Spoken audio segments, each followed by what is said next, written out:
गुरुर्ब्रह्मा गुरुर्विष्णु गुरुर्देवो महेश्वरः गुरु साक्षात् परब्रह्म तस्मै श्री गुरवे नमः।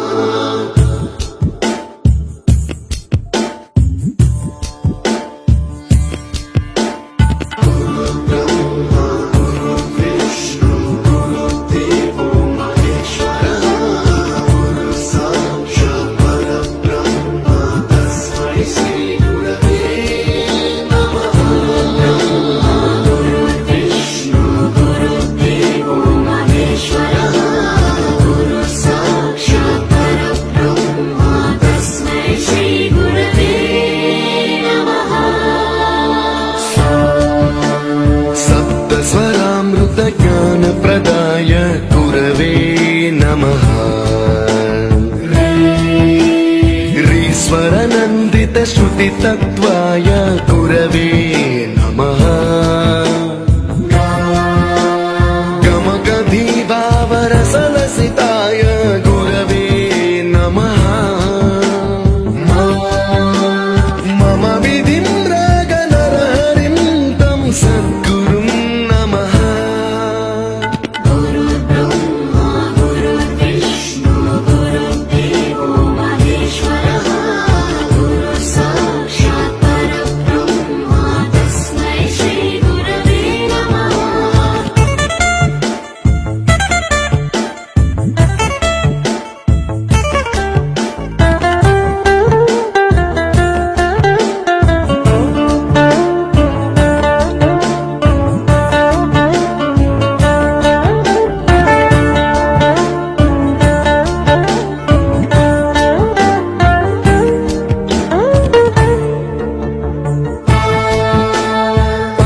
कृपाय परहिताय कृतिनुत गुरवे नमः। दशशतवाद्य वेद्याय पूज्याय मद्गुरवे नमः। निगमावरणे स्वरसिंहासने रागराजराजं तं वरगुरुं नमः।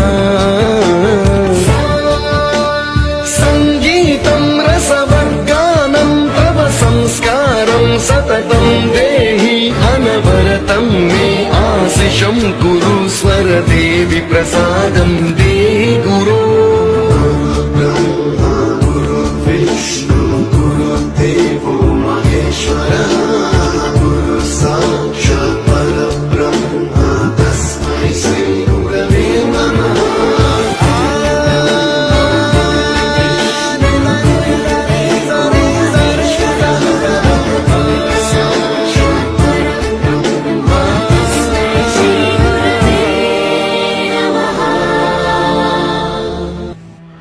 बंदी छोड़ सतगुरु रामपाल जी महाराज की जय हो। परमात्मा की सभी प्यारी आत्माओं को पवनदास का सत साहिब। पुण्यात्माओं, सतनाम को गली गली में फर्जी दुकानें खोलकर आलू टमाटर की तरह औने पौने भाव में बेचने वाले काल एजेंट सतलोक आश्रम मैनेजमेंट हरियाणा के गुंडों ने अब भरे बाजार में द्रौपदी की तरह सारनाम को भी नंगा करने की योजना बना डाली है। और दुख तो इस बात का हो रहा है कि इस मूक दर्शक संगत ने भी महाभारत के भीष्म पिता कर्ण और द्रोणाचार्य की तरह कुछ अज्ञानता में तो कुछ जानबूझकर इस गुप्त सारनाम को नंगा देखने का पूरा मानस बना डाला है। लेकिन एक और गुप्त से गुप्त बात जिसे संगत अभी तक नहीं जानती है, और आज उस गुप्त बात का भेद खोलना इसलिए जरूरी हो गया है क्योंकि आज वह ठीक का समय आ गया है। जो अंध भगत गुरुजी के जेल में होने के बावजूद भी गुरुजी से अधिक सारनाम को महत्व दे रहे हैं कि बस एक बार हमें सारनाम मिल जाए फिर गुरु चाहे भाड़ में जाए, उन सभी अंध भक्तों को यह जानकर अपार खुशी होगी कि आप जिस अनमोल से अनमोल वस्तु सारनाम की प्राप्ति के लिए काल एजेंट सतलोक आश्रम मैनेजमेंट हरियाणा के फर्जी नामदान केंद्रों पर अपने फार्म जमा करवा रहे हैं, उस सारनाम की तो अभी तक पूर्ण परमेश्वर सतगुरु रामपाल जी महाराज जी ने किसी को छींट तक भी नहीं लगने दी है। सतलोक आश्रम मैनेजमेंट की जिस डीवीडी में सारनाम उपलब्ध है वह फर्जी सारनाम है, क्योंकि जिस सारनाम को 650 साल से परमात्मा ने आज तक धर्मदास जी के वंशजों से लेकर दुनिया के किसी भी नकली पंथ और संत को हवा तक नहीं लगने दी, फिर वह अंतर्यामी परमात्मा उस गुप्त सारनाम को नकली पंथ के चोरों से बचाकर वर्तमान के असली चोर और काल एजेंट सतलोक आश्रम मैनेजमेंट हरियाणा के गुंडों के हाथों में कैसे सौंप सकते हैं। पुण्यात्माओं, तत्व ज्ञान लेकर भी जानवरों की तरह डंडे से चलने के बजाय कभी अपनी बुद्धि का भी इस्तेमाल कर लिया करो। आज तक पूर्ण परमेश्वर सतगुरु रामपाल जी महाराज जी ने जिन जिन भगत आत्माओं को सारनाम दिया है वह असली सारनाम नहीं है। यह तो उस अंतर्यामी की सोची समझी प्लानिंग के तहत एक रिहर्सल थी। जिस परमेश्वर को अपनी गैर मौजूदगी में 1000 वर्ष तक इस भक्ति मार्ग को निर्बाध रूप से चलाना हो, वह परमेश्वर कभी भी बच्चों की तरह कच्ची गोलियां नहीं खेलता है। परमात्मा को पता है यदि पिता के पास बंदूक है तो बेटा उसे लेने की बार बार जिद करेगा, लेकिन पिता को पता होता है कि ये अभी नादान बच्चा है, इसके हाथ में यदि यह खतरनाक हथियार नहीं दिया जा सकता है, यदि गलती से दे भी दिया तो स्वयं के साथ साथ दूसरों को भी हानि ही पहुंचाएगा। लेकिन बच्चे की जिद के आगे पिता उसे बाजार से ठीक वैसी एक नकली बंदूक देकर खुश कर देता है और कहता है कि बेटा ये बंदूक है, इसे चलाने से आदमी मर जाता है, आप इसे किसी के ऊपर चलाना मत। बच्चा भी हाँ में हाँ भरता रहता है कि पापा ठीक है, नहीं चलाऊंगा नहीं चलाऊंगा। और जैसे ही वो पिता उस नादान बच्चे के हाथ में वह नकली बंदूक देता है, अगले ही क्षण वह नादान बच्चा अपने वायदे को भूलकर तुरंत उस बंदूक के ट्रिगर पर अंगुली रखकर सबसे पहले अपने ही पापा की तरफ चलाते हुए उसमें से निकली आवाज ट्र ट्र को सुनकर हंसने लगता है। और उसी समय उस पिता को एहसास हो जाता है यदि गलती से इस नादान बच्चे के हाथों में जल्दबाजी में या मोहवश असली बंदूक थमा देता तो कितना बड़ा अनर्थ हो सकता था। आजकल मोबाइल बैंकिंग की सुविधा के विषय में आप सभी जानते हैं कि बैंक में जाने के बजाय आप अपने मोबाइल पर घर बैठे ही दूसरे के खाते में चाहे जितना पैसा जमा करा सकते हैं। अब विचार करें, यदि किसी व्यक्ति ने अपनी मेहनत का लाखों रुपया मोबाइल से किसी दूसरे व्यक्ति को भेजना हो तो वह पहले 100 या 500 रुपए का छोटा सा अमाउंट डालकर यह सुनिश्चित करके देखता है कि पैसा सही सलामत और सही खाते में जा रहा है या नहीं, और जब कन्फर्म हो जाता है उसके बाद ही वह लाखों का अमाउंट एक साथ उस खाते में डालता है। पुण्यात्माओं, भक्ति मार्ग में मनुष्य की बुद्धि का स्तर उसकी उम्र या रिश्तों से नहीं बल्कि ज्ञान से आंका जाता है।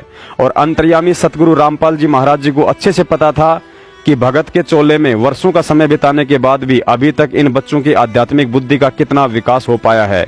इसीलिए सारनाम की यह रिहर्सल करना उस परमात्मा के लिए अति अनिवार्य था। और परमात्मा ने यह रिहर्सल करके अच्छा किया या गलत, इसका रिजल्ट आज आपकी आंखों के सामने है, इसलिए ज्यादा समझाना उचित नहीं होगा। परमात्मा के भक्ति विधान के अनुसार सारनाम केवल उसी प्राणी को दिया जाता है जिसने पूर्ण मर्यादा में रहते हुए प्रथम मंत्र और सतनाम की कमाई पूरी कर ली हो, तथा साथ ही उस जीव आत्मा ने भक्ति के 16 श्रृंगारों से अपने आप को सजाना शुरू कर दिया हो।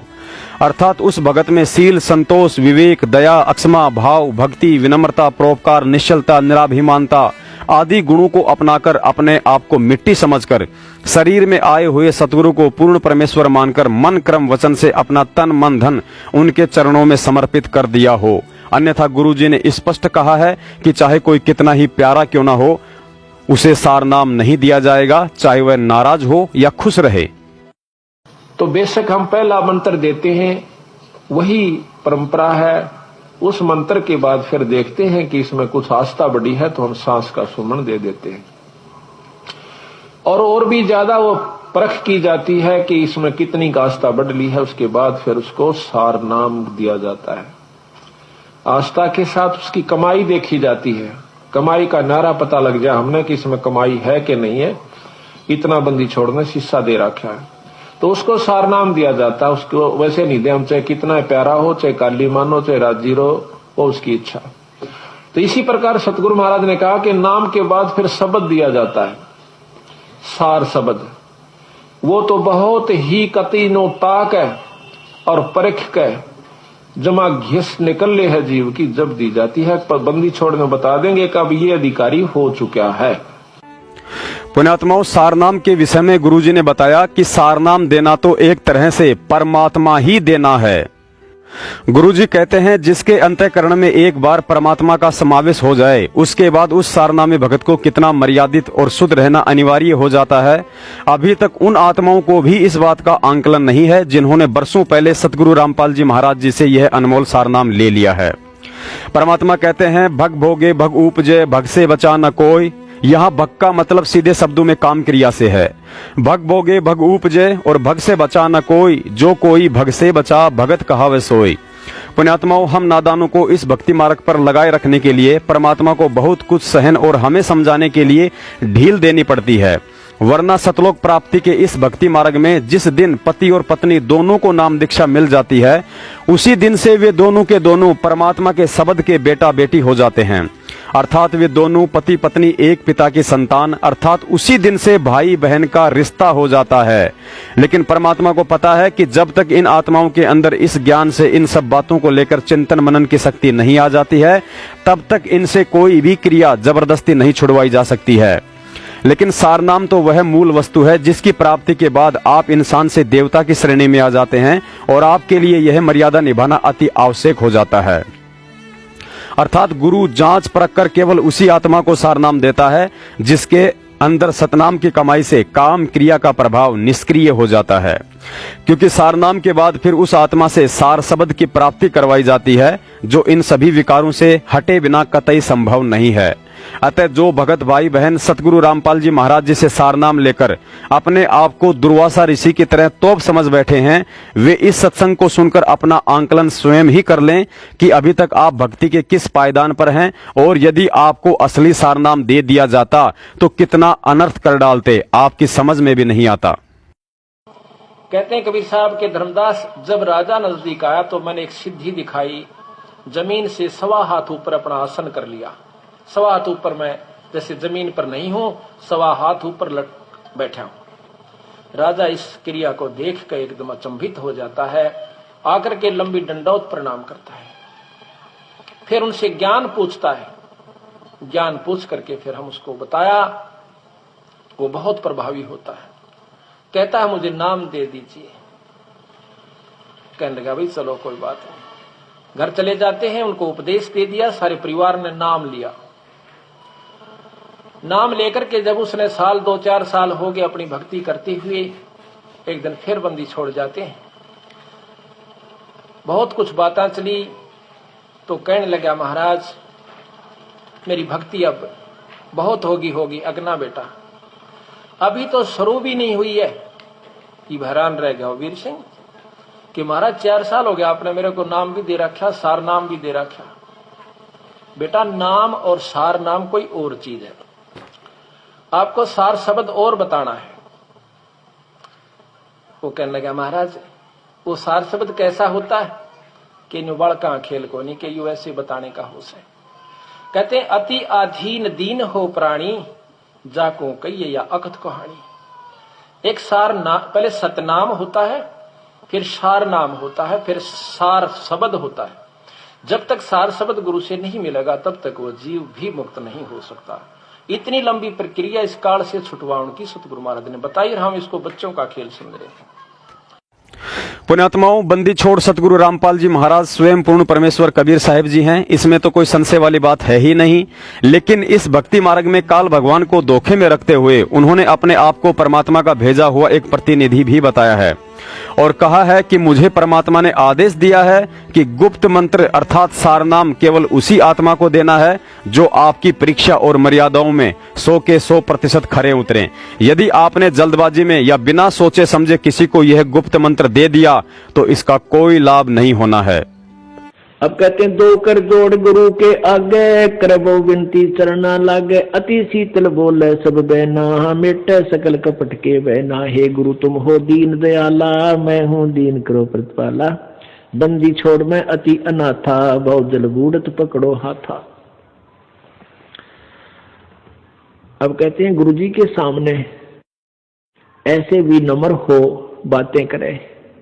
2 कर जोड़ गुरु के आगे, करबो विनती चरना लागे, अति शीतल बोले सब बहना, मिटे सकल कपट के बहना। और कैसी यातना करे, हे गुरु तुम हो दीन दयाला, मैं हूं दीन करो प्रतिपाला। बंदी छोड़ मैं अति अनाथा, भवजल बूढ़त पकड़ो हाथा। दीजो उपदेश गुप्त मंत्र सुनावो, जन्म मरण भव दुख छुड़वाओ। जैसे आपको प्रथम मंत्र दिया जाता है उसके बाद आपको सतनाम दिया जाता है। और फिर एक गुप्त मंत्र है सार नाम, उसके विषय में परमात्मा कह रहे हैं कि ऐसे आपने अधीन होना है अपने सार नाम प्राप्त प्राणी को प्राप्त करने के लिए। प्राणी को बंदी छोड़ मैं अति अनाथा, भवजल बूढ़त पकड़ो हाथा, दीजिए उपदेश गुप्त मंत्र सुनावो हो, जन्म मरण भव दुख छुड़वाओ, यो आदीन हो ऐसे जब ही शिष पर कृपा करे गुरु तब ही। कि गुरु के लिए भी संदेश दे रहे हैं जो अपना कृपा पात्र भेजते हैं प्रभु, कि जब इतना अधीन प्राणी हो ले तब गुरु उसको गुप्त मंत्र देवे जो सतगुरु है, वैसे नहीं देवे, वो व्यर्थ हो जाएगा, लाभ नहीं होगा। कैसे नहीं होगा? जैसे एक समुद्र में सीप होती है, सीप, और उस सीप में एक प्राणी होता है, जैसे आपने शंख देखे होंगे, शंखले से इस टाइप का ये जीव का ऊपर कवर होता है। तो उसमें एक सीप में एक जीव एक सीप होती है, जीव ही होता है वो, उसका कवर ऐसा होता है, उसका शरीर जैसा शंख का आपने देखा होगा, ऐसा उसका शरीर होता है। और वो सीप समुद्र में ही रहती है, जल से बाहर नहीं जाती। और उसको जब प्यास लगती है वो जल के ऊपर आ जाती है समुद्र के, और आसमान से जब वर्षा हो रही हो, रजा हो प्रभु की, उस समय आसमान से वर्षा हो तो उस वर्षा के जल को वो मुख में ग्रहण कर लेती है और उस आसमान से गिरे हुए जल से को प्राप्त करके मुंह बंद कर लेती है। फिर उसमें मोती बनता है, अन्यथा मोती नहीं बने। अब जब वो सीप का मुंह बंद हो और वो जमीन समुद्र के ऊपर तैर रही हो, तो कहते हैं सारा सामान बरस जा, मोती नहीं बन सकता।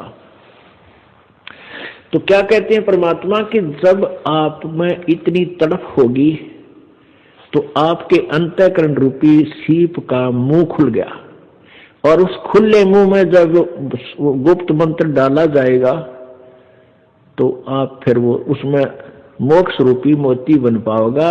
अन्यथा अगर आपका अंतःकरण का मुंह नहीं खुला, अच्छा कितनी बार वो मंत्र दे दें, आपका कभी काम नहीं आएगा। पुण्यात्माओं, एक तरफ तो दुनिया के किसी भी पंथ और संत के पास ये गुप्त मंत्र अर्थात सारनाम नहीं है, और दूसरी तरफ जिन लोगों को सारनाम मिल चुका है, आज उनके गाली गलौच, लठबाजी और बात बात पर माँ बहन एक कर देने वाले आचरण को देखते हुए यह बात हम सौपन में भी नहीं सोच सकते हैं कि संत रामपाल जी महाराज जी ने उन भक्तों को जल्दबाजी में या बिना सोचे समझे सारनाम दे दिया होगा। अतः यहाँ इसका सीधा सा मतलब यही निकलता है कि उन लठबाज और गालीबाजों के पास वह असली सारनाम नहीं है जिसके विषय में गुरुजी ने ऊपर इस वीडियो में बताया है। अब यहाँ आपको शंका हो सकती है, यदि संत रामपाल जी महाराज जी ने उन लोगों को वह असली सारनाम देने की अभी तक कोई गलती नहीं की है, तो फिर उन्हें वर्षों पहले प्रथम मंत्र देकर अपनी शरण में लेने की गलती क्यों की? यदि वे अंतर्यामी हैं, तो क्या उन्हें उस समय इनका आचरण दिखाई नहीं दे रहा था? पुण्यात्माओं, यह भी सत्य है कि संत रामपाल जी महाराज जी अंतर्यामी हैं और उन्हें हर समय सब दिखाई देता है, और यह भी सत्य है कि उन्हीं ने उनको प्रथम मंत्र देकर अपनी शरण में लिया था। पुण्यात्माओं, इस भक्ति मार्ग में सतगुरु के द्वारा किसी को मंत्र दीक्षा देना और अपनी शरण में लेना, इन दोनों में बहुत गहरा अंतर है। परमात्मा की वाणी है कि ताते सतगुरु शरणा लीजे, कपट भाव सब दूर करीजे।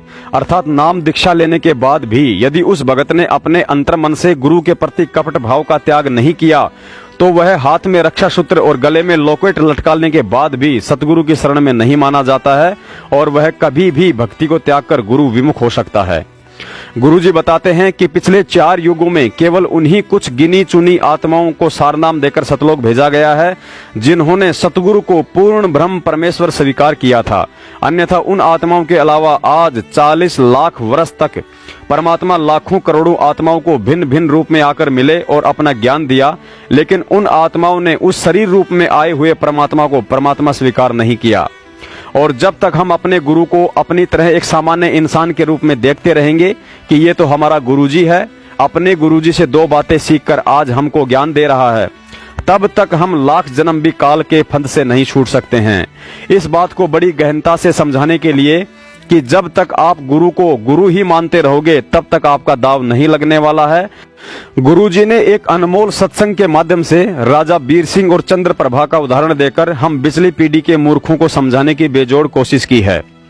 गुरुजी ने बताया कि कबीर साहब ने काशी नरेश बीर सिंह बघेल और एक चंद्रप्रभा नाम की बहन को सतनाम दिया था, लेकिन वे दोनों कबीर साहिब जी को केवल अपना गुरु ही मानते थे। चंद्रप्रभा ने कबीर साहिब को गुरु बनाकर अभी तक भगवान केवल श्री कृष्ण जी को ही मान रखा था और उसके लिए एक धोती तैयार की हुई थी। इधर राजा बीर सिंह ने कबीर साहिब जी से सारनाम देने की प्रार्थना की तो कबीर साहिब जी ने कहा कि आपको सारनाम उस समय दूंगा जब आप मुझे चंद्रप्रभा से वह धोती लाकर दोगे जो उसने अपने भगवान जगन्नाथ के लिए तैयार कर रखी है। राजा सैनिक के साथ चंद्रप्रभा के घर गया तो उसने धोती देने से मना कर दिया कि यह धोती तो मैंने अपने इष्ट जगन्नाथ के लिए बनाई है। बीर सिंह ने वापस आकर सारी घटना कबीर साहिब जी को सुनाई तो कबीर साहिब जी ने कहा कि आप उस बहन के साथ 2 सैनिक भेज दो, जब वो जगन्नाथ में धोती चढ़ाकर वापस आएगी तो आपको सारनाम दे दूंगा। चंद्रप्रभा जगन्नाथ में धोती चढ़ाने लगी तो धोती को जगन्नाथ ने दूर फेंक दिया और आकाशवाणी हुई कि नालायक, सारी दुनिया का जगन्नाथ तो वह कबीर है जिसने काशी में तेरे से धोती मंगवाई थी और तूने उसे धोती देने से मना कर दिया था। चंद्रप्रभा को अपनी गलती का एहसास हुआ। रोती हुई कबीर साहिब जी के पास वापस आई। सैनिकों ने राजा के सामने आकाशवाणी की वह सारी घटना सुनाई तो राजा भी कबीर साहिब जी के चरणों में गिर गया और रोने लगा कि भगवान, अभी तक तो हमने आपको हमारी तरह एक मानुष ही मान रखा था। तब कबीर साहिब जी ने कहा कि नालायको, जब तक तुम गुरु को मानुष मानकर उस पत्थर के जगन्नाथ को ही भगवान मानते रहोगे तब तक तुम्हें सारनाम नहीं दिया जा सकता। अब तुम्हें दोबारा से प्रथम नाम दिया जाएगा। पुण्यात्माओं, यह सत्संग सुनकर विचार कर लेना कि जब तक हम गुरु को प्रकट होकर आया हुआ पूर्ण परमात्मा नहीं मानेंगे तब तक हम सारनाम तो कोसों दूर की बात है, प्रथम नाम के लायक भी नहीं बनते हैं। और आज सतगुरु रामपाल जी महाराज जी की लाखों की संगत में से केवल वही आत्माएं सारनाम लेने की अधिकारी हुई हैं जिन्होंने अपने सतगुरु रामपाल जी महाराज जी को राजा बीर सिंह और चंद्रप्रभा से ऊपर उठकर अपने सतगुरु को प्रकट होकर आया हुआ मानकर 8 सितंबर को चारों युगों में पहली बार उनके शरीर में रहते सहते उनका मेरठ में प्रगट दिवस मनाना शुरू किया है। बाकी काल एजेंट सतलोक आश्रम मैनेजमेंट वालों के पीछे लगे हुए जितने भी सतनामी और सारनामी भगत हैं, जो आज भी अपने गुरु को पूर्ण परमात्मा ना मानकर पत्थर के जगन्नाथ की तरह आज भी काशी वाले कबीर जी की फोटो को ही भगवान मानकर कभी रोहतक में तो कभी जबलपुर में ड्रामेबाजी करने के बजाय 8 सितंबर 2019 को सतगुरु प्रगट दिवस नहीं मनाया है, उन्हें तो अभी राजा बीर सिंह बघेल और चंद्रप्रभा की तरह यदि भक्ति करनी है तो दोबारा से प्रथम नाम लेना ही पड़ेगा, क्योंकि इस सत्संग के माध्यम से गुरुजी ने स्पष्ट कर दिया है। और यह सत्संग सुनकर इन फर्जी नामदान केंद्रों से फर्जी सार नाम लेने वाली आत्माएं स्वयं विचार कर लेना कि आपकी तो अभी औकात ही क्या है जो आप अपने आप को मूर्खता में सार नाम के लायक समझ बैठे हो। घर आकर उसने अपनी रानी से सारा करिश्मा बताया कि परमात्मा आए हैं, ऐसी रक्षा कर दी ने, हम सारे मरने थे। इससे प्रभावित होकर रानी ना मान्या करती, रानी ने भी नाम ले लिया, यानी पूरे परिवार में। अब परमात्मा ने कहा कि अब तू भक्ति कर, तुझे सतनाम दे दिया है, बकवाद छोड़ दिए भी। बोला ठीक है। फिर कहा कि तुझे कुछ दिन में सारनाम दूंगा। अब कुछ वर्षों के बाद राजा ने कहा कि प्रभु आपका दास इस योग्य हो गया हो, सारनाम के दया करियो। परमात्मा ने कहा ठीक है भाई, आज तेरे को सारनाम दूंगा, लेकिन मेरी कंडीशन है। क्या है? कि एक चंद्रप्रभा नाम की एक बेटी है हमारी, नाम ले रखा उसने, हमारी उपदेशी शिष्या है, तुम्हारी गुरु बहन है। वो ब्राह्मण की लड़की है, विधवा हो चुकी है, उसके एक बेटी है।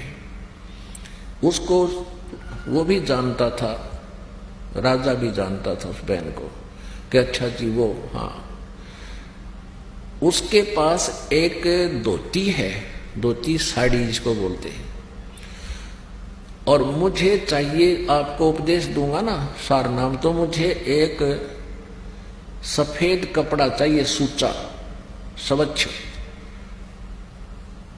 और उस लड़की ने अपने ही आंगन में बाड़ी बीज के, कपास का पौधा बीज के, कई पौधे, और उसमें से जो कपास चुग के उसको लोड के उसकी धागा यानी काट के उसकी उसने अपने हाथों से एक धोती बना रखी है।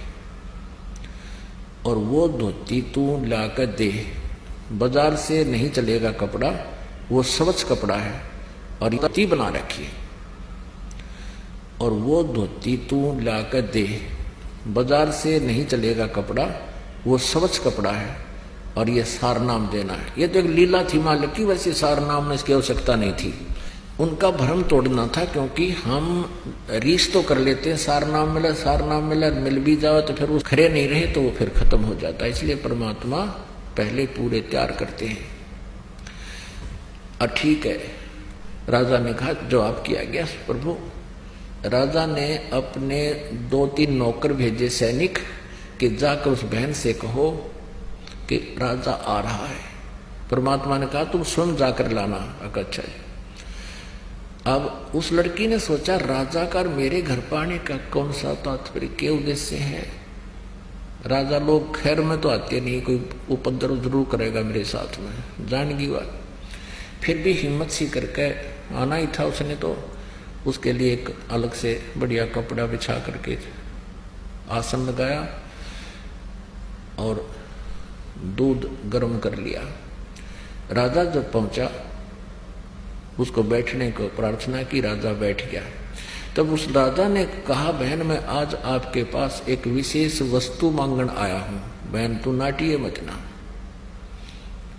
वो कहने लगी आप राजा हो, हम आपकी प्रजा हैं, आपका सब वस्तुओं पर अधिकार होता है राजा का, तो आज्ञा करो।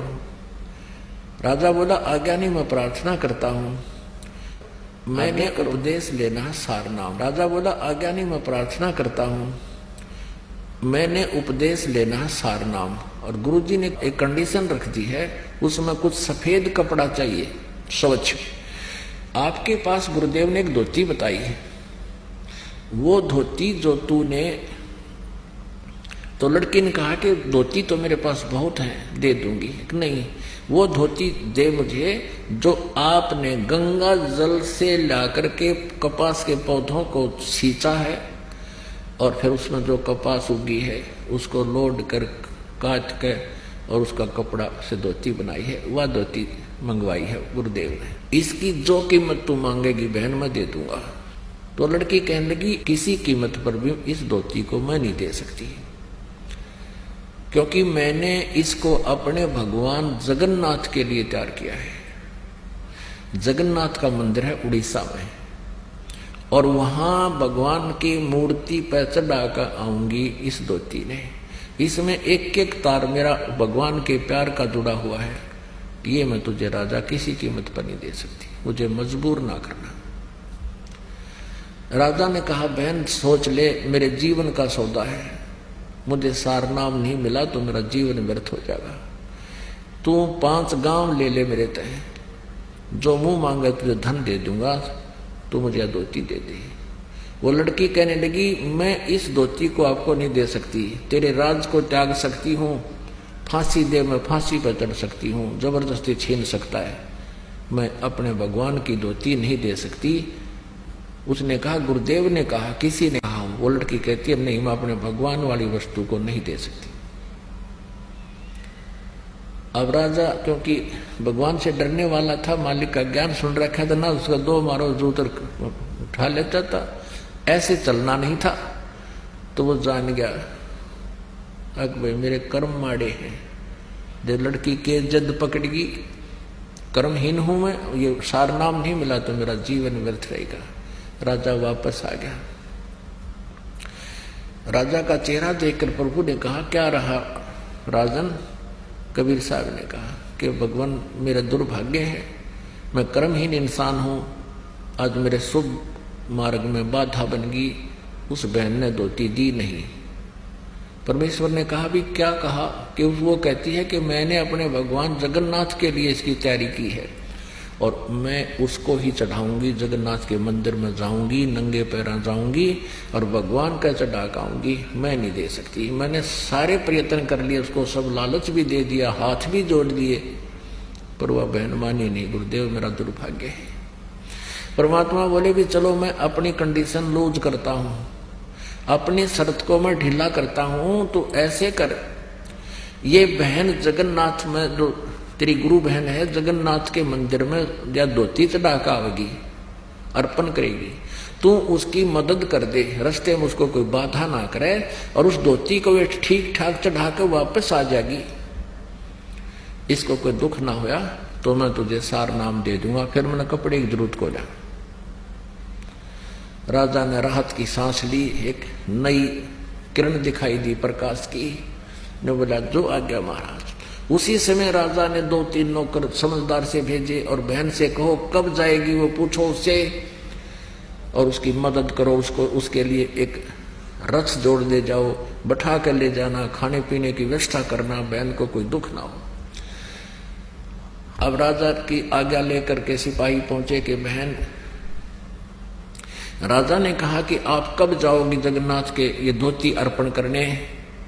राजा ने हमारी सेवा लगाई है 4-5 सैनिकों की, हम आपके साथ चलेंगे, आपको कोई रास्ते में दुखी ना कर दे। आपके लिए राजा ने रथ तैयार करवा दिया है।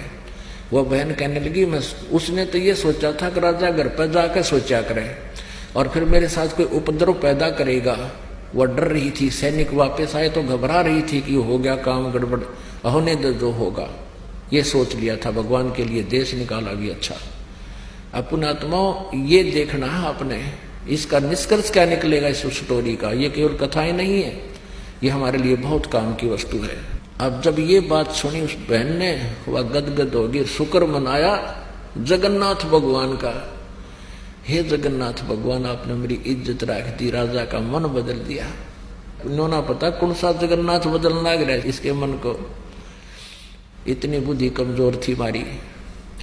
और कहा, सारी बात सुनकर कहने लगी भाई ना तो मैं रथ में बैठूं, मैं तो पैदल जाऊंगी। राजा का शुक्रिया है, अगर तुम मेरे साथ चलो तो मुझे कोई इतराज नहीं। ऐसा ही हुआ, लड़की चलेगी, सैनिक साथ चल पड़े रथ लेकर, खाने पीने की व्यवस्था उसमें अपनी ले ली, वो लड़की पैदल गई वहां तक। अब शाम में पहुंचे, सुबह नहा धोकर उस बहन ने वह अपनी जो धोती हाथ से बना रखी थी वो चादर लेकर भगवान जगन्नाथ के मंदिर में मूर्ति के चरणों में रखना चाहिए। रखते ही और कहा कि इस दासी की तुच्छ भेंट स्वीकार करना जगन्नाथ। वो धोती वहां से उठी और उस जगन्नाथ के मंदिर के प्रांगण में जाकर पड़ी और आकाशवाणी हुई कि नालायक, जगन्नाथ तो काशी में बैठा है, वो कबीर परमात्मा इज जगन्नाथ। तो कित धक्के खाना गई, कलेजा फट गया उस लड़की का, रोआ बुरी तरह। ओए होए, वो भगवान स्वयं है कबीर जी। वो वहीं से रोने लगी थी, आंखों में इतने आंसू बह गए कि सारे कपड़े भीज गए उस बेटी के कि मैं कितनी नीच हूं, भगवान कहाँ मैं खोजन की तागी। परमात्मा कहते हैं गुरु मानुष कर जानते ते नर कहिए अंध, महादुखी संसार में अग गई उनके फंद। आकाशवाणी ने कहा कि जगन्नाथ वहां बैठा जिसने धोती वहां मंगवाई थी, तू वहां नहीं पहुंचा सकी, यहां धक्के खाने आ गई, ले जा इसको उठाकर। अब ये आकाशवाणी सुनी उन सैनिकों ने भी, वापस आ गई रोती हुई। अब वो लड़की रो रही थी। 10-12 दिन के बाद फिर वो वापस पहुंचे। उस दिन भी परमात्मा, क्योंकि लीला थी उनकी, पता था उनको, तो कबीर जी ने वीर देव सिंह बघेल के घर पर विराजमान थे, पता था कि वाणे वाली है वो सारा सांग वापस आओगा। वह खाया ही धक्के नालायक है। अब पहले पता किया कि कबीर साहब के घर पे गए, पता लगा कि राजा के यहाँ पहुंचे हैं। फिर राजा के घर पहुंचे, वो लड़की भी और वो सैनिक भी। लड़की रो रही, उसको उससे बोला नहीं जा रहा, चरणों में गिर गई भगवान कबीर साहब के, और ऐसे रो रही है कि उस पर आवाज निकल रही, गला कति रुंध गया उसका, ना कुछ बता पा रही है। अब राजा ने सोचा भाई के बिजली गिर गई इस लड़की पे, और गुरु जी ने कहा था इसको कोई दुख ना होना चाहिए, और क्या आपत्ति आ गई। और ये रो रही है, अब मुझे नाम मिला नहीं, क्योंकि भगवान ने कहा था इसको कष्ट नहीं होना चाहिए। सैनिकों को बुला कहा, अरे निकम्मा क्या हो गया इसको, तुमने मेरा नाश कर दिया। तो वो कहने लगे जी कुछ नहीं हुआ, सारी कहानी से परिचित कराया और कहा जी वहां इसने तो धोती चढ़ाई तो वो धोती वहां से उठकर बाहर गिर गई, और कहा आकाशवाणी की कि जगन्नाथ वहां बैठा है कबीर, वो जगन्नाथ है, सारी सृष्टि का मालिक है, तू कहां धक्के खाना गई, वहां उसने जगन्नाथ ने खुद मांगी, वहां तो तू दे नहीं सकी, और उसी को अर्पण कर। वह धोती भी 7 सिर पहले रही वह लड़की, और तब तेरा कल्याण होगा। अब दोनों का एक तीर से 2 शिकार किए परमात्मा ने। वीरदेव सिंह का विश्वास था कि कबीर इज गॉड, और न उस नालायक का विश्वास था कि कबीर इज गॉड, गुरु बना रखा, लेकिन भगवान वो पत्थर मान रखा था वो जगन्नाथ का। अब दोनों का हृदय साफ हुआ, परमात्मा के चरणों में गिर गए। परमात्मा ने कहा प्रथम नाम दोबारा लो, द्वितीय दोबारा लो, फिर भक्ति करो, जब सार नाम दूंगा। बोलो सतगुरुदेव।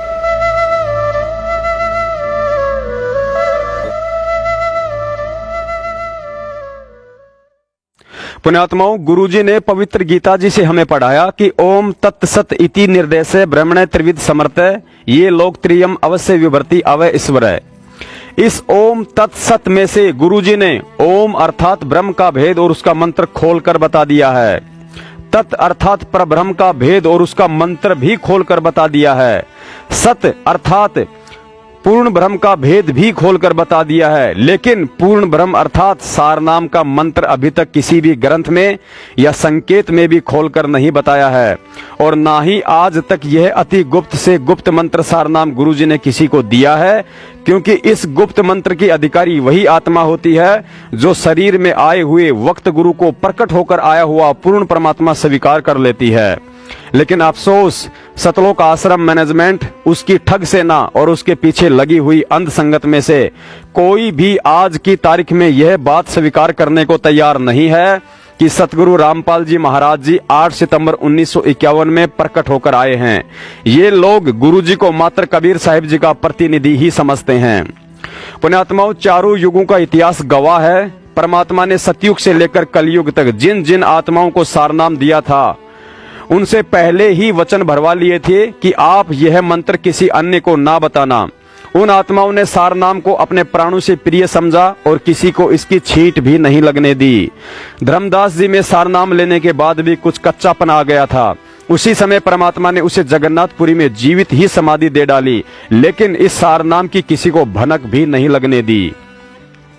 अर्थात चाहे सतयुग हो या कलयुग, वह अंतर्यामी परमात्मा यह सार नाम केवल उन्हीं आत्मा को देता है जिसे लेने के बाद वह भगत अपने प्राण त्याग देगा, लेकिन सार नाम की एक बूंद को भी सार्वजनिक नहीं होने देगा। लेकिन बरवाला कांड के बाद और उससे पहले आपको यह दास कोई 50 व्यक्ति ऐसे गिना सकता है जिन्होंने सार नाम लेकर खुद ही इसे आगे देना शुरू कर दिया है, और कुछ लोगों ने तो दूसरे पंथों में जाने के बाद सार नाम के उन तीनों मंत्रों को गूगल, फेसबुक और व्हाट्सएप पर खुलेआम भी डाल रखा है। अतः यह 100% सत्य मान लेना कि अभी तक अंतर्यामी परमात्मा सतगुरु रामपाल जी महाराज जी ने सन 1994 से लेकर आज सन 2019 तक किसी भी व्यक्ति को, चाहे वह उनका भाई हो या जवाई, लड़का हो या भतीजा या कोई अन्य भगत भाई बहन हो, किसी को यह सार नाम सुंघाया तक भी नहीं है। देना तो कोसों दूर की बात है। इसके अलावा पवित्र सारनाम के विषय में तो गुरुजी ने स्पष्ट आदेश दिया हुआ है कि सारनाम तो वह गुप्त वस्तु है, यदि पति पत्नी दोनों को भी मिला हुआ है तो वे आपस में भी सारनाम का जिक्र नहीं कर सकते कि वे कौन से मंत्र हैं तथा कैसे जाप किया जाता है। इसके अलावा गुरुजी ने यह भी एक सत्संग में खुलकर बताया हुआ है कि जब तक यह दास शरीर में है तब तक सारनाम को स्वयं ही देगा, तथा डीवीडी से सारनाम का दान मेरे सतलोक जाने के बाद देने की व्यवस्था की जाएगी। फिर यह काल एजेंट सतलोक आश्रम मैनेजमेंट हरियाणा गुरुजी के शरीर में रहते सहते कैसे डीवीडी से सारनाम का दान कर सकता है। अर्थात यह फर्जी सारनाम है जिसको देने वाला तो मूर्ख है ही है, लेने वाला उससे भी बड़ा महामूर्ख होगा।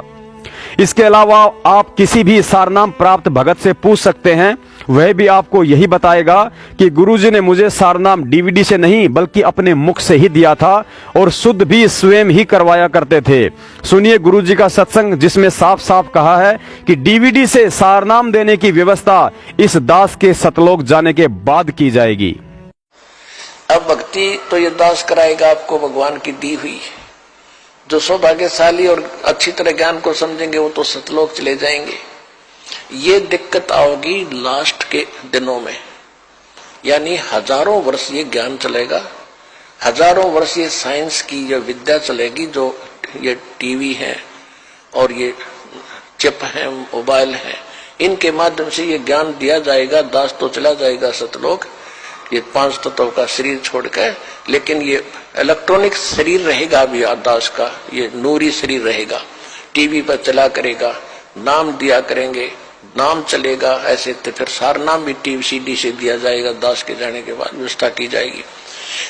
पुण्यात्माओं, 2014 बरवाला कांड के बाद सतगुरुदेव जी के आशीर्वाद व सत्सेवकों के प्रयास से जब जब संगत ने ज्ञान आधार से चलने की कोशिश की है, तब तब काल एजेंट सतलोक आश्रम मैनेजमेंट वालों ने ऐसा ही कोई नया ड्रामा शुरू किया है और मूर्ख संगत उस भांग के नशे में मदहोश हो जाती है। सतलोक आश्रम मैनेजमेंट से फर्जी सार नाम लेने की इच्छा में अपने फार्म जमा कराने वाले लोगों ने यह तो साबित कर दिया है कि उन्हें गुरुजी के जेल से बाहर आने की कोई उम्मीद नहीं है, क्योंकि कंपाउंडर से वही मूर्ख व्यक्ति अपना ऑपरेशन करवाता है जिसे डॉक्टर के आने की उम्मीद कम ही नजर आती है। पुण्यात्माओं, समझाने का हमारा फर्ज था, इसलिए आप जियों को समझा दिया है। अब आगे आपकी मर्जी, आपने काल एजेंटों के साथ रहकर भांग के नशे में अपना मानव जीवन बर्बाद करना है या सत्सेवकों के साथ भक्ति का अमृत छकना है। पुण्यात्माओं, इस कलयुग में अभी तक सारनाम और सार शब्द की अधिकारी या तो वे गिनी चुनी आत्माएं हुई थी जो पूर्व में सतलोक जा चुकी हैं, या इस कलयुग में वही आत्माएं अधिकारी हैं जिन्होंने चारों युगों में पहली बार शरीर में आए हुए वक्त गुरु सतगुरु रामपाल जी महाराज जी को ज्ञान और हृदय से पूर्ण परमात्मा मानकर 8 सितंबर 2019 को मेरठ में या अपने अपने घर पर सतगुरु प्रगट दिवस मनाया है। यदि कलयुग की इस पिछली पीढ़ी में 1951 के बाद पूर्ण परमेश्वर सतगुरु रामपाल जी महाराज जी पहली बार प्रसन्न हुए हैं, तो केवल वह 8 सितंबर 2019 का ही दिन था जिस दिन उनके बच्चों ने उन्हें प्रकट हुआ परमात्मा मानकर सतगुरु प्रगट दिवस मनाया है। और पुण्यात्माओं, यकीन कर लेना, 1518 के बाद 8 सितंबर 2019 ही वह दिन है जिस दिन काल भगवान ने पूर्ण परमेश्वर सतगुरु रामपाल जी महाराज जी के आगे अपना सिर झुका दिया है कि हे परमेश्वर, कलयुग में पहली बार जिन आत्माओं ने आपको परमात्मा मानकर 8 सितंबर 2019 को आपका पहला प्रगट दिवस मनाया है, उन आत्माओं का पैर मैं अपने सिर पर रखवाने को तैयार हूं। उन आत्माओं को आप मेरे एग्रीमेंट के अनुसार कभी भी 21 ब्रह्मांड से बाहर लेके जा सकते हैं, क्योंकि यही वे आत्माएं हैं जो अभी तक आपके गुप्त मंत्र अर्थात सारनाम और सार शब्द की अधिकारी हुई है। पुण्यात्माओं, इसके अलावा सारनाम किन किन आत्माओं को और उसके लिए गुप्त रूप से सतगुरु कैसी कैसी अजीबोगरीब परीक्षाएं लेता है, देखिए यह छोटा सा सत्संग। उसके बाद आपकी मर्जी, आप जो भी करें अपनी करने के लिए आप स्वयं ही जिम्मेदार होंगे। बंदी छोड़ सतगुरु रामपाल जी महाराज जी की जय हो। सत साहिब। बहुत से ऐसे ज्ञान है, क्योंकि ये सत्संग में पहली कक्षा से लेकर के अंतिम पढ़ाई तक का ज्ञान सुनाया जाता है, और जो बच्चे पहली कक्षा के हैं वो पहली वाला ज्ञान सुनेंगे, समझते हैं, और जो उच्च कक्षाएं में हो गए हैं वो उस ज्ञान को भी साथ साथ समझ रहे हैं। अब इसमें क्या बताया है, ये है वो अंतिम, जिनको सारनाम मिल गया है वो समझ जाएंगे इस बात को। कबीर साहब कहते हैं, जो जग होगा जो जन होगा जो हरि लेगा शब्द बिल गाए, जो जन होगा जौहरी वो लेगा शब्द परख। जो आपको सारनाम दिया जाएगा, जो उस समय दिया जाता है जब आप काफी बुद्धिमान हो जाते हो, इस ज्ञान को समझ जाते हो, और तभी वो नाम आपको नाम जचता है, वो सारनाम आपको सारनाम ही महसूस होता है। अन्यथा वो आप उसको उसके ऊपर रुक नहीं सकते, उस नाम को नाम नहीं, वो सारनाम मान नहीं सकते, ऐसा नाम है। कहते हैं जोजन होगा जौहरी लेगा शब्द परख, और कहते हैं यो सार नाम मेरा आदि का और सुन मत जाइयो सरक। ये जो नाम सार नाम आपको दिया जाता है वो मेरा वही वास्तविक नाम है, इसको सुनकर सरक मत जाना, डगमग मत हो जाना। जोजन होगा जौहरी लेगा नाम परख, वो परख लेगा उस नाम को, कहा वह सही है, ये तो गुरुजी ने जो दिया है सच यही है। और ये कहते हैं यही नाम मेरा आदि का, और सुनकर मत जाइयो सरक, कहते डगमग हो जाओ, यो किसा सारना हो, यो ऐसा हुआ कर सारना, ऐसे मत सोचना। कहते हैं ये मेरा नाम आदि का है। तो यहाँ क्या कहते हैं, सत्य स्वरूपी 5 तत्व का धरनी मेरा जानो ज्ञान अपारा, जो सत्य स्वरूपी नाम साहिब का सोए नाम हम।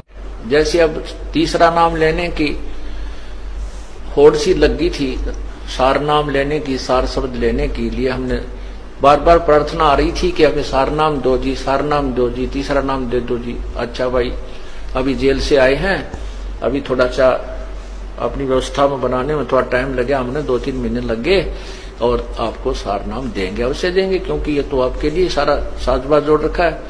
अब उनको बुलाया, उनसे परीक्षा ली, तो 485 में थे, मेरे ख्याल में 40 पास हुए। तो तेरा गजब हुई। अब एक तेन्यू तक लाना चाहिए, बोला जी आपने ढंग से ना बताया नाम देते समय, अरे तेरा गजब हुए, तीसरा नाम तो पीएचडी का है। उसने कहा कि आपने केवल ये बताया था कि ये नाम ऐसे जपना है, दूसरा तत्व ऐसे जपना है, आपने नोतना बताया यो ब्रह्म का है, यो परब्रह्म का है।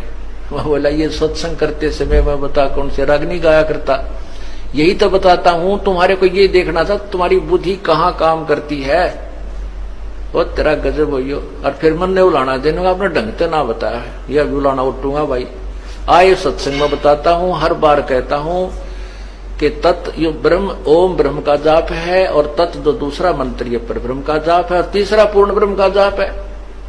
और फिर भी उलाना मेरे सिर पे, और तेरा पहली क्लास की बातें करते हो बच्चे, कोई बात नहीं, इसलिए आपको बार बार बुलाया गया है, और ये अभ्यास आपका होगा। तीसरा नाम देना तो परमात्मा ही देना है, और उसमें फिर आपके पास समय भी नहीं है। जैसे उस दिन 485 नाम लिखा गए थे, 285 भाग गए, 200 रह गए, 200 में 20-30 वो पास हुए, वो भाग्य उनके पास एक दिन और रुकने का समय नहीं था। रोहतक गए, रोहतक निकल गए, उधर के उधर कदे फिर घर के छोम आ जा। अरे पुण्यात्माओं, परमात्मा पाने के लिए ये नाम तो ऋषि में ऋषियों को नहीं मिला, जिन 88 से 1000 वर्ष तक तप किए, और आपको एक दिन और रुकने में परमात्मा निकटाव थे, और वो भी छोड़ कर भागे। तो फिर तीसरे नाम के योग्य भी हो कहाँ गए? अपनी नमज आप टटोल लिया करो एक आदि पर कि हम कितने योग्य हुए हैं। गुरु ब्रह्मा गुरु विष्णु गुरुदेवो महेश्वरः, गुरु साक्षात् परब्रह्म तस्मै श्री गुरवे नमः।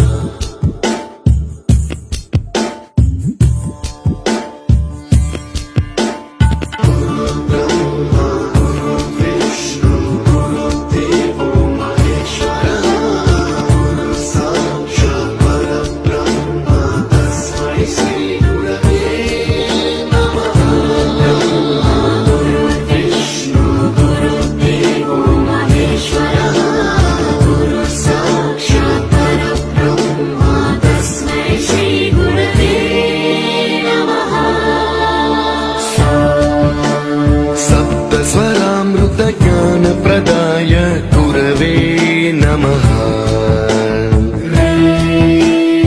ईश्वरनन्दित श्रुति तत्वाय गुरवे नमः। गमगधी भावरसलसिताय गुरवे नमः। मम विधिं रागनरहरिं तं सद्गुरुं नमः।